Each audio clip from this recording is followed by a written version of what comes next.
The Fire Red Cartridge. I found the cartridge at a flea market last summer. It wasn't in the usual red plastic. It was black, and the label looked like someone had printed it on some kind of cheap paper. The seller swore to me it was a rare Japanese variant, but I knew better. However, something about it still drew me in. The words Fire Red smeared on it like they'd been written over something else. I went ahead and bought it. When I started it up, there was no Nintendo logo, no opening sequence, just a blank white screen that flickered like static before throwing me directly into a save file named Don't. And as you guessed, curiosity won. So I went ahead and loaded it. Odd enough, the character was standing in Lavender Town. No music, just a faint, distorted hum, like a blown out speaker. My party was full, 6 Pokemon, all named after body parts, however: tooth, lung, nail, skin, eye, and heart. The sprites looked normal in the menu, but when I selected them, the screen glitched. Their cries were slowed down, warped, echoing like something or someone trapped in water. Every NPC I tried to talk to said the same thing. It hurts. Why did you come back? I tried leaving Lavender Town, but somehow every exit looped me right back into town. The Pokemon Tower was the only place left to go. So I decided, why not?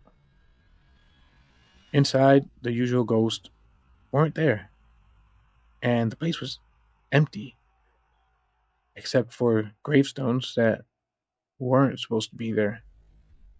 Row after row after row. I checked one. Here lies tooth. I checked another one. Here lies lung.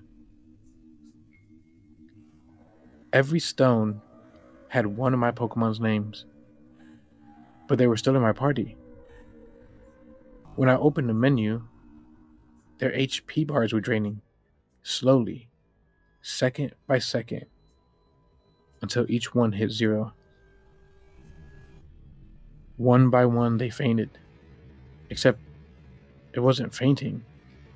The game printed, "Tooth has died. Lung has died." And with each message, I swear, I heard something like nails scraping the inside of the Game Boy. Faint, but real. When the last Pokemon died, my trainer sprite crumbled. The screen cut to black. Then, text appeared in blood red letters. You can't bury what you bring home. The cartridge shut off. I pulled it out, heart racing. The plastic was warm. Too warm. Like it had been running for hours. But there was no way. Set it to the side and went about my day. That night, I woke to scratching sounds coming from my desk drawer. The drawer where I had put the cartridge. And it was that same faint scraping in the same rhythm, like something with broken nails trying to claw its way out. I threw the game away next morning. However, sometimes when the house is quiet, I still hear the faint cries of Pokemon, slowed down, distorted, drowned out, echoing from the walls. And last night, when I checked my bathroom mirror, the word "don't" was scrawled across it in condensation.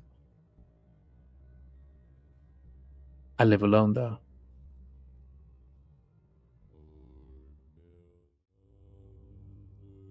The Lost Broadcast.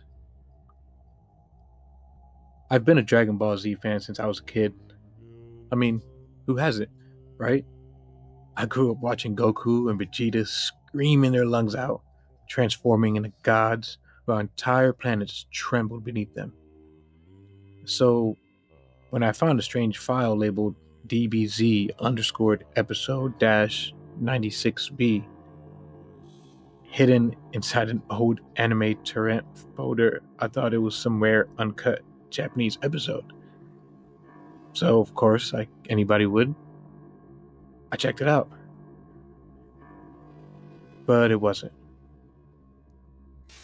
The video didn't have the usual opening theme. No bright music, no cheerful narrator, just a black screen and faint, distorted static.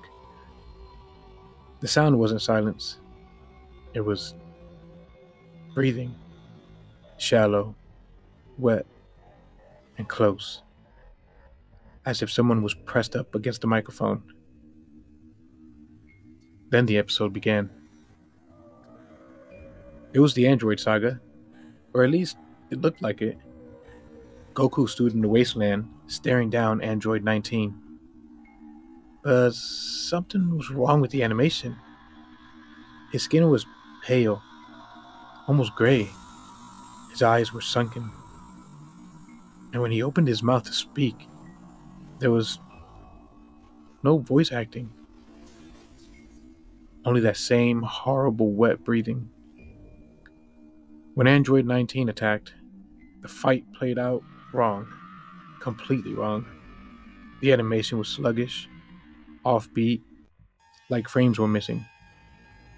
Every hit landed with a low, meaty crunch. Not the exaggerated sound effects DBZ always used. These sounded real. Bones cracking, flesh tearing. Goku didn't fight back.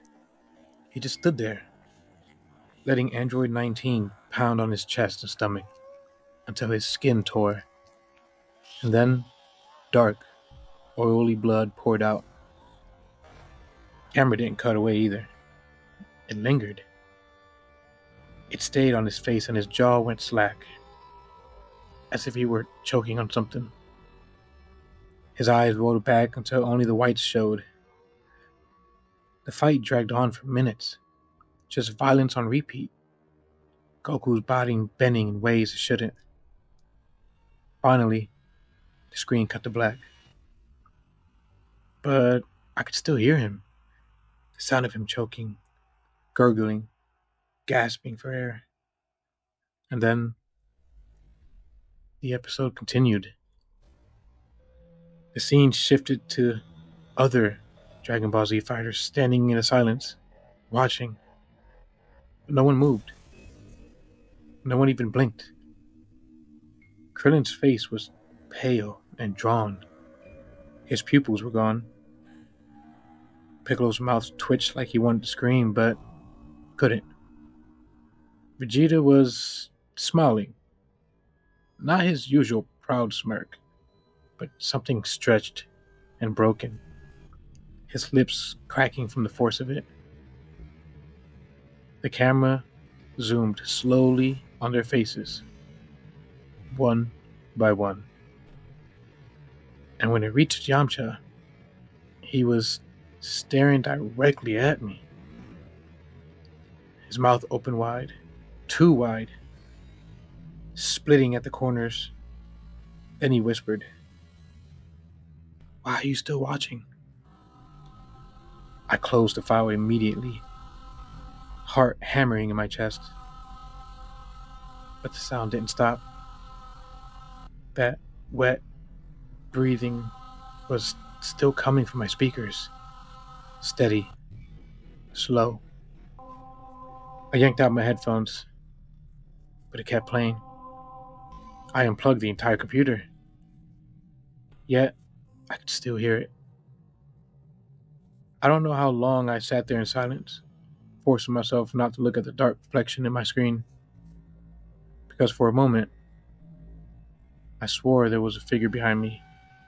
Tall, gaunt, with hollow eyes staring over my shoulder. I haven't gone back into that folder since, and I won't. But sometimes, when I'm laying down at night, I hear it. That slow, shallow breathing. And I know it isn't coming from me.